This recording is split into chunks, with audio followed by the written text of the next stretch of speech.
हजारो लोक लाखो लोक परमार्थ कार्याला निघतात, नाही का? परंतु त्या शेवटचं जे काही आपलं निजधाम आहे, तर त्या निजधामापर्यंत कोटीमधून एखादाच तिथं जाऊन पोहोचतो. मग आता विचार करा, परमार्थ अवघड आहे का सोपा आहे? आणि मग ज्याला आपण निजधाम म्हणतो, ज्याला आपण मोक्ष म्हणतो, ज्याला आपण आत्मज्ञान म्हणतो, की ज्याला आपण जीवनमुक्ती म्हणतो, तर ही मिळावी का न मिळावी, नाही का? मिळाली तर काय होईल, न मिळाली तर काय होईल, आणि संसारात रंगलं तर हिचं तरी काय करायचं आहे? एक तर संसारात रंगावं का जीवनमुक्ती करण्याचा प्रयत्न करावा, आणि जीवनमुक्तीपर्यंत पोचावं का नुसतं आपलं सोंग करावं करण्याचं? तर किती वेळा सांगितलं, ह्या मनुष्य जन्मामध्ये आत्मज्ञाना इतकं श्रेष्ठ काहीच नाही. कारण आपल्याला तर सुख पाहिजे, परंतु प्रपंचामध्ये सुख नाही हे तर सगळे सांगतात. त्याला शास्त्राची गरज नाही, आपण अनुभवानं सांगतो. मरणाचं दुःख आहे, परंतु काय आहे, एवढं दुःख आहे आणि शास्त्रसुद्धा सांगतं, संसार दुःखामुळं चहूकडे इंगळ, विश्रांती नाही कुठे रात्रंदिवस तळमळ. हे आपण पाहतो. आणि त्या संसारामध्ये सुख नाहीच, परंतु मनुष्य जन्म हा आपण पाहतो, संसार म्हणजेच मनुष्य जन्म हा भयंकर दुःखानं भरलेला आहे, भयंकर दुःखानं भरलेला आहे. परंतु याच्यामध्ये एक गोष्ट चांगली आहे की मनुष्यजन्म कितीही दुःखानं भरलेला असला तरी परंतु संसार करता करता किंवा सुखदुःखाचे चटके सहन करता करता माणसाला आत्मज्ञानापर्यंत पोचता येतं आणि सर्व दुःखाचा नाश करता येतो आणि अखंड शाश्वत शुद्ध जे आनंद सुख आहे ते प्राप्त करून घेता येतं. दुःखाचा काय ठाव ठिकाणच पुसून टाकता येतो. असं मनुष्य जन्मात आहे. बरं, हे सुख मिळालं याला आत्मसुख म्हणतात. आणि हे आत्मसुख मिळालं का ते पुन्हा कधीच नष्ट होत नाही, तिचं दुःख कधीच येत नाही. तो साक्षात देवच बनून राहतो आणि मग त्याला पुन्हा जन्माला यावं लागत नाही.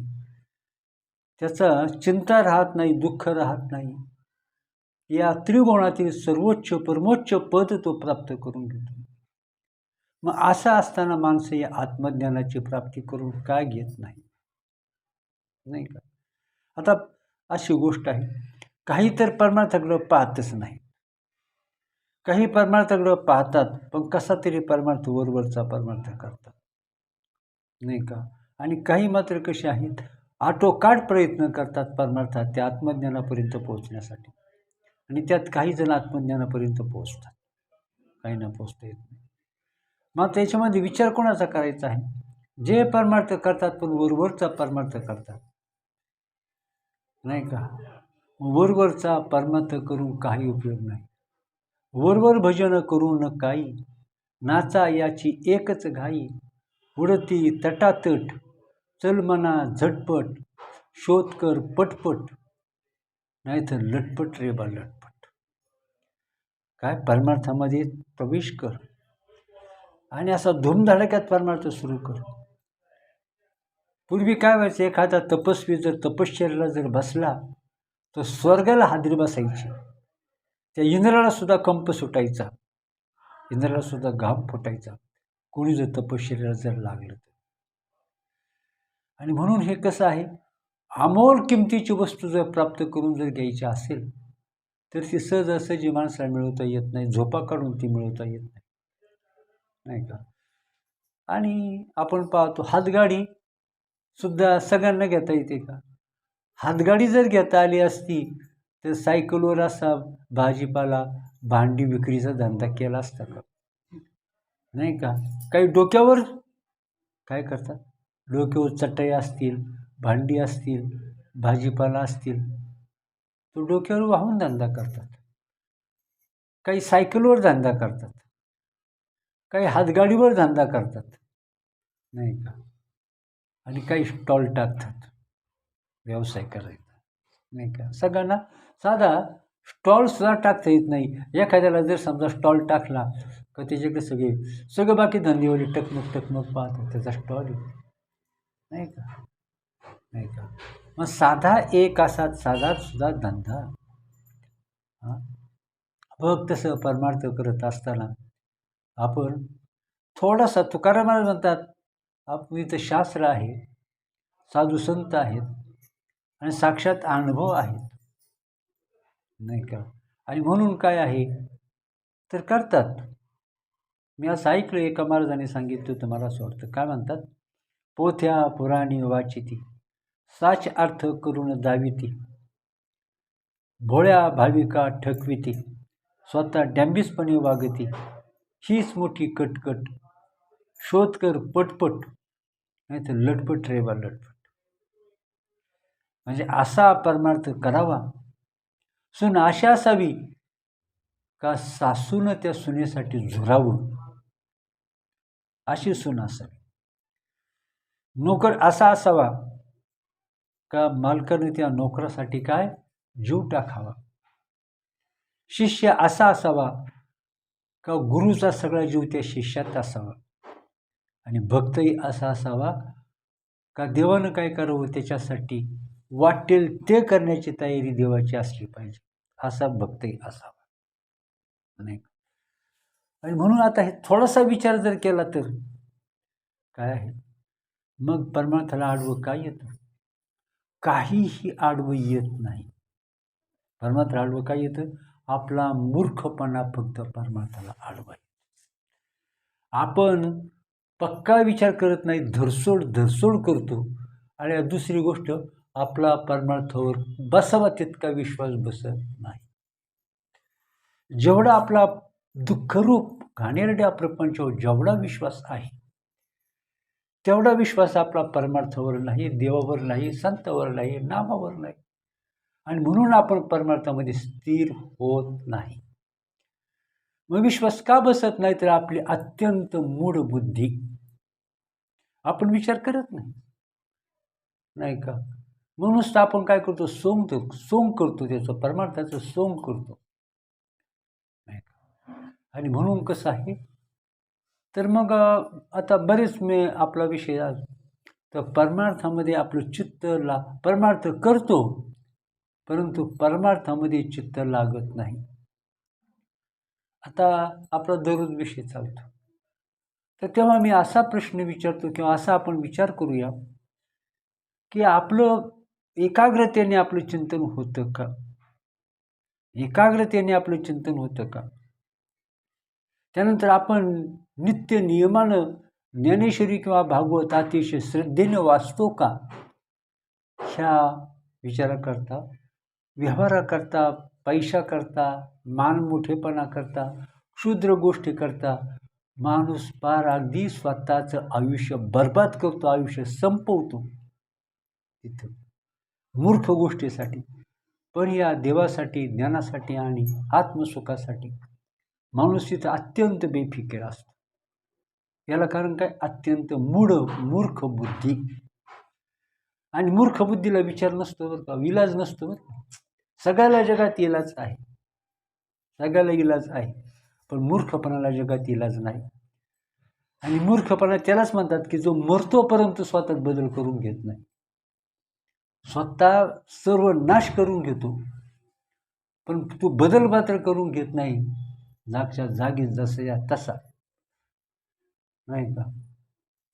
आणि म्हणून आपण पाहतो काय मला ऐकायला मिळायचं, तुम्ही स्वयंपाक करता, त्यामध्ये बटाटे शिजायला टाकता. तर आम्ही वाघोलीमध्ये होतो, एक मावशी आमचा स्वयंपाक करीत होती आणि ती म्हटली, सर हे बटाटे शिजायला टाकले पण एक बटाटा शिजतच नाही, नाही का. म्हटलं मावशी चांगलं शिजू द्या. ती म्हणली, अहो सर मी काय केलं, ते सगळे शिजलेले बटाटे बाहेर काढले, शिजलेले बटाटे बाहेर काढते, त्याच्या जोडीला आणखी 2-3 बटाटे काढले, आता पुन्हा ते 2-3 बटाटे शिजले, पण पहिला बटाटा शिजतच नाही.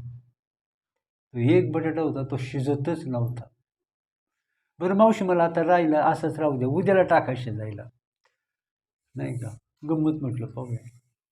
मग असा दुसऱ्या दिवशी शिजा टाकला, पण तो बटाटा काही केलं शिजेना, जैसे जैसे थे, जसा होता तसाच. एवढा आग्नी पेटलेला, एवढं गरम पाणी, इतका त्यात राहिलं, पण त्याच्यावर कशाचाही परिणाम झाला नाही, नाही का. कशाचाही परिणाम झाला नाही त्याच्यावर, नाही. आणि म्हणून कसं आहे, तर माणूस काय म्हणजे किती म्हणजे स्वतःचा नाश करायला माणूस किती उत्सुक असतो आणि स्वतःच्या हिताबद्दल किती मूर्खपणा दाखवतो. याला काय म्हणावं. विचार करा, एखादा हंडा आहे, आपण त्यात कावडीनं पाणी आणतो, घरामध्ये हंडा आहे, एक एक भांडं भरतो आपण, परंतु तो हंडा पालथा ठेवला, किती कावडी ओतावेत म्हणजे तो हंडा भरेल. पालथ्या गड्यावर पाणी, तो गडा कधी भरेल का. अहो, इथं आयुष्य जाते पळपळ तुझला कैसे कळेना, 2 दिवसांची तनू आलासे पाहुणे. आपण पाहुणे आहोत, आपण पाहुणे आहोत. एखाद्या पाहुण्याच्या ठिकाणी गेलं, 2 दिवस राहावं, 4 दिवसावर राहावं, पण ते घर लई चांगलं, खाणंपिणं लई चांगलं, तिथं लई मजा, सगळं आलिशान. किती दिवस राहावं पाहुणे म्हणून गेल्यावर. 1 दिवस, 2 दिवस, नाही आलं तर 3रा दिवस, 4थ्या दिवशी बाहेर निघावं का नाही. पण हा मूर्ख काय म्हणता, आपल्याच बापाचं त्याला समजू लागतो. याला काय समजू लागतो, तसं पाहिलं तर त्याचं नसतं, परंतु आपल्याच बापाचं समजू लागतो. घरातून बाहेर निघायला तयार नसतो, मग त्याला गचंडून बाहेर काढावं लागतं. तसं या देहामध्ये आपण पाहुणे म्हणून आलेलो आहोत, आणि जर समजा आपण काय केलं, तर ह्या देहामध्ये व्यवस्थित जर आपण राहिलो नाही, तर तो काय करतो, आपल्याला पाहुणे म्हणून आपल्याला खेचून बाहेर काढतो आणि जीवर शिक्षा करतो. आणि म्हणून अरे तुम्ही आलात परमार्थ करण्याकरता, तुम्ही आलात, नाही का, कशा करता. आणि म्हणून पक्षी अंगणी उतरती, पक्षी अंगणी उतरती, ती का गुंतून या राहते, बैसून या राहते, तैशी असावे संसारी, वस्ती कर वस्ती आला, वस्ती कर वस्ती आला, आणि प्रातःकाळी उठून गेला. तैसे जोरी प्रार्थनाची दोरी,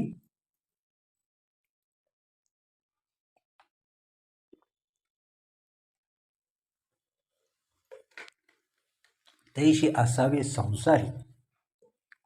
अहो, परमार्थ कसा आहे, किती सुख, किती आनंद, अवघ्याची त्रैलोक्य आनंदाचे आता, चरणी जगन्नाथा चित्त ठेले, नाही का. आणि मग कुठे जायची गरज नाही, कृष्णमूर्ती होय गे, कळो आली सोय गे, कृष्णमूर्ती होय गे, कळो आली सोय गे, प्राणाचाही प्राणबाई, सुख सांगू काय गे, नाही का. आणि म्हणून तर ज्यांना ह्या आत्मज्ञानाचं, आत्मसुखाचं महत्त्व कळलेलं आहे, आणि ह्या जगाचं, प्रपंचाचं नाशवंत आणि घातक स्वरूप कळलेलं आहे, आणि जो या परमार्थामध्ये उतरलेला आहे, मग अशा स्थितीचं भानुदास महाराज, अशा महात्म्याचं भानुदास महाराज वर्णन करतात. जर हे आकाश वर पडो पाहे, ब्रह्मगोळ भांगा जाई, ओढवानळ त्रिभुवन खाई, तरी मी तुझीच वाट पाहे गा विठोबा. जरी सप्तसागर एकवट होती, जरी हे विरून जाय क्षिती, तरी मी तुझाच सांगाती गा. सांगितलं भानुदास महाराजांचं, जरी हे आकाश वर पडो पाहे, आकाश जरी कोसळ, ब्रह्मगोळ भांगा जाई, पृथ्वीचे तुकडे तुकडे जरी झाली, ब्रह्मगोळ भांग, तरी मी तुझीच वाट पाहे गा विठोबा. मेलो तरी चालेल. तो गंधमाधवन काय म्हणला होता, वानर गंधमाधव काय म्हणला होता,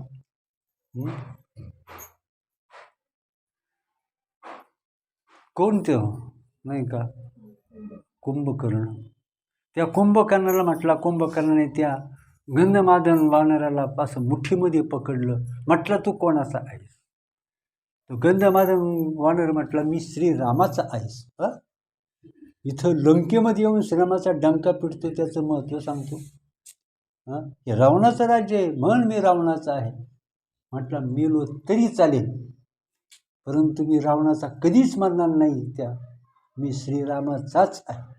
त्याच करता मी जन्मलो, त्यासाठी मी जगलो, आणि त्याचसाठी काय आहे, श्रीरामासाठीच मी म्हणणार आहे. नाही का? याला काय म्हणतात? निष्ठावंत भाव भक्ताचा स्वधर्म, आणि निर्धार हे वर्म चुकू नको. हाच नेम आता न फिरे माघारी, बैसले शेजारी गोविंदाच्या. घररिगी झाले पट्टराणी बळे, वरिले सावळे परब्रह्म. म्हणून काय सांगितलं, जो भक्त असतो त्यानं सगळ्या त्रिभुवनाला त्यानं ठोकरलेलं असतं. त्रिभुवनाला त्यानं ठोकरून दिलेलं असतं. मोठमोठे मान सन्मान त्यानं ठोकरून दिलेले असतात. नाही का? का? त्याची बुद्धी का? त्यांना जगाचं वास्तव स्वरूप त्याला कळलं. वास्तव घातक दुःखरूप स्वरूप कळलं. आज नाही तो, नाही का, काय, आज नाही तो कभी नहीं, आज नहीं तो नहीं कभी नहीं, कभी नहीं. नाही का? कल करे सो आज, आज करे सो अब, निकल जाएगा श्वास तो करेगा कब. काय लोक म्हणतात, करतो करतो करतो. मग जर समजा दिवस मावळतीला आला, जंगलातून जायचे, तर झोपाकाळी जावं का तत्परतेनं जावं. आपलं एवढं आयुष्य गेले. क्षणभंगूर नाही भरवसा, वारे सावध तोळा माया आशा. या देहाचा भरोसा. चिंतन करायचं आहे.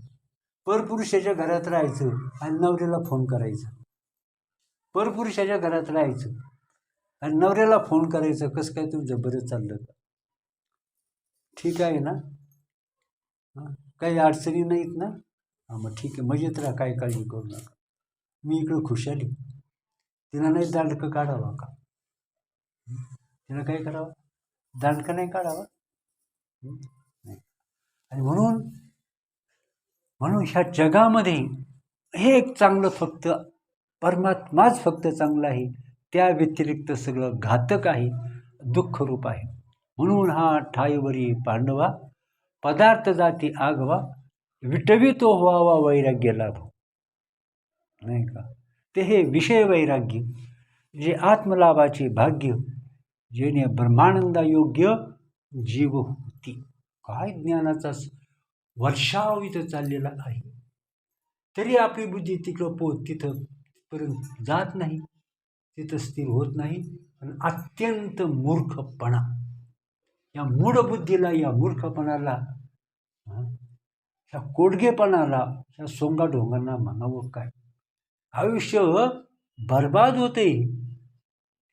इतका मूर्ख माणूस दुसरा कोण असो, जो स्वतःच आयुष्य बर्बाद होतोय, तो उभा जळतोय, आपला सर्वनाश झालेला आहे, आपण सर्वनाशाकडे चाललेला आहे, हे जो डोळ्यांनी, उघड्या डोळ्याने पाहतो, त्याला शार म्हणायचं का मूर्ख म्हणायचं?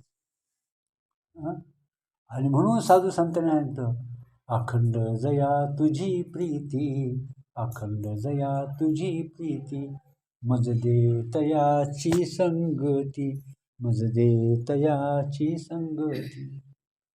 कुणाची संग?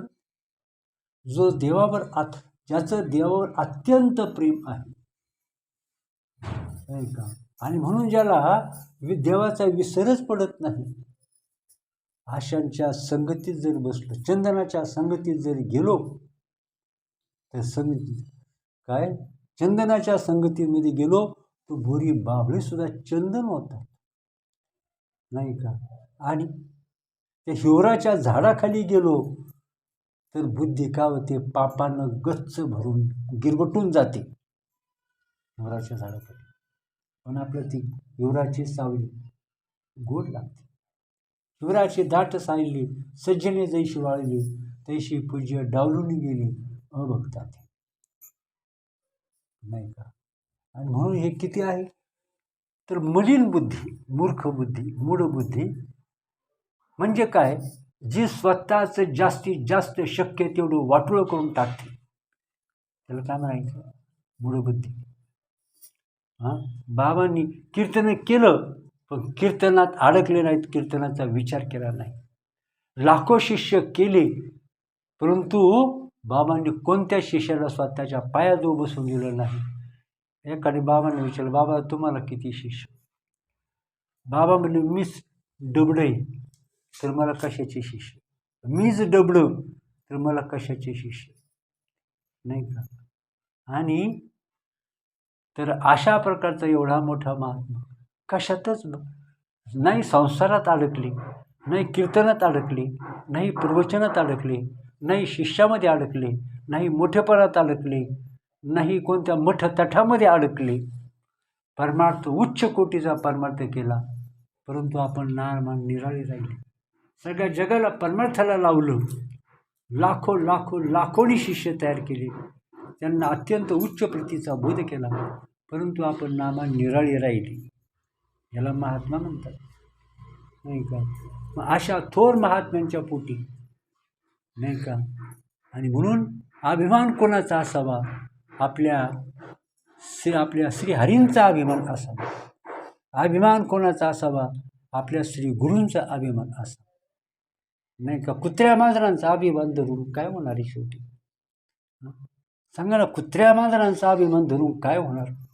पण कुत्री मांजर डोक्यातून जात नाही आणि तो श्रीहरी काही डोक्यामध्ये शिरत नाही. याचं प्रमुख कारण म्हणजे अत्यंत मूर्ख बुद्धी, नाही का? आणि म्हणून आपण पहिलं काय करा? देवाचं धरणं धरा, असं चिंतन करा, माझे चित्त तुझे पायी राही ऐशी करी काही.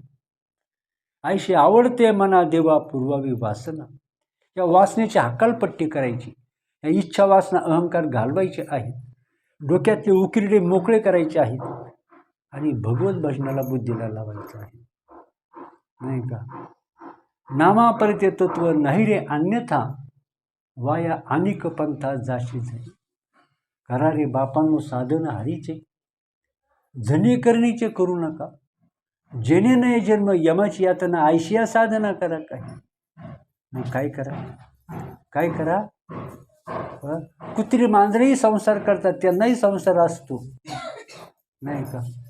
कुत्री मांजरी संसार करतात आणि तेही माया जमवतात. त्यांची माया का असते? कुत्र्या मांजऱ्यांची माया का असते? एका कुत्र्याच्या तोंडातली शिळी भाकरी काढायची आणि ती कुठंतरी नेऊन पुरायची आणि मग ती खायची. हे कुत्र्याचं जीवन म्हणतात. ते कुत्र्याचं जीवन जगायचं, नाही का? मनुष्य देह ऐसा निध, साधेल ते साधा सिद्ध, करोनी प्रबोध संत पार उतरले. अहो तुम्ही कोण आहात? तुम्ही खूप खूप मोठे आहात. तुम्ही साक्षात परब्रह्म आहात. तुम्ही साक्षात प्रचंड सामर्थ्य, प्रचंड ऐश्वर, सुखाचे डोंगरच्या डोंगर, सुखाचे साठीच्या साठी, ज्ञानाच्या खाणीच्या खाणी, आणि असं प्रचंड सामर्थ्य तुमच्यामध्ये भरलेलं आहे. आणि हे सगळं सुख, हे सगळं ज्ञान, हे ऐश्वर तुम्ही सगळ्या जगाला वाटलं. धोधो असा पावसाचा वर्षाव जागाव केला तरी ते कधी संपणार नाही, नाही का? आणि म्हणून आता काय करा? तर एकाग्रतेने आपण काय करा, नाही का? आणि म्हणून काय करायचं आहे? साधू संतांनी काय केलं? साधू संतांनी ह्या जगावर प्रेमही केलं आणि ह्या जगाला ज्ञानही दिलं, ह्या जगाला मोक्षाचा मार्ग दाखवला आणि परमसुखाला प्राप्त केलं. परंतु शेवटी त्यांनी सगळ्यापासून नामनिराळे राहिले. मग त्यांचा देहाचा बाबांचा असा कण ना कण सुख भोगत होता. असं पाय दगडासारखे, बर्फासारखे पाय होत होते. बाबा कीर्तनावर आले ना तर दगडात तरी एकाला बोट शिरण, पण बाबांच्या पायामध्ये असं बोट शिरत नव्हतं. असे कठीण होत होते. आणि मग दाबून दाबून दाबून ते लावून हळूहळू बाबा स्थितीवर यायचे. कशाला महात्मा म्हणतात? अशा महात्म्यांच्या जुन्या काळात मी ऐकलं, ते खरं का खोटं, मुळाच्या पोटी किरसुने जन्माला येतात. आमच्या ग्रामीण भागात म्हणायचे असे, काय? मुळाच्या पोटी किरसुने जन्माला येतात. आणि म्हणून आपण थोर महात्म्यांच्या पोटी आपण जन्म घेतलेला आहे. मग त्या महात्म्यांचा आपण किंमत वाढवावी, शान वाढवावी, नाही का? का त्यांचं नाव घालवावं आपण? त्यांचं नाव घालू शकत नाही, पण आपलं प्रचंड वाटोळं आहे, नाही का? आणि एवढा सत्संग, नाही का, जो काय करतो रोज अतिशय, ज्याला आपण म्हणतो पौष्टिक खुराक खातो, शिरा खातो, नाही का, अजून काय, काजू खातो, बदाम खातो, दूध पितो म्हशीचं गरम गरम ताजं बिन पाण्याचं, तरी पण शेवटी होलपटतच चालतो रस्ते. तो पैलवान काही कामाचं, एवढं खाऊनच्या खाऊन ते हे होतं ना, त्या बाईचं पोरगं, आईचं दूध नाही पचलं, गाढवीचंच दूध शेवटी पचलं, पोरगं जाम झालं. काय कार्टे जातीचं होतं ते. असल्याला कुठं नेऊ, गाढवाने कुठं तरी नेऊ.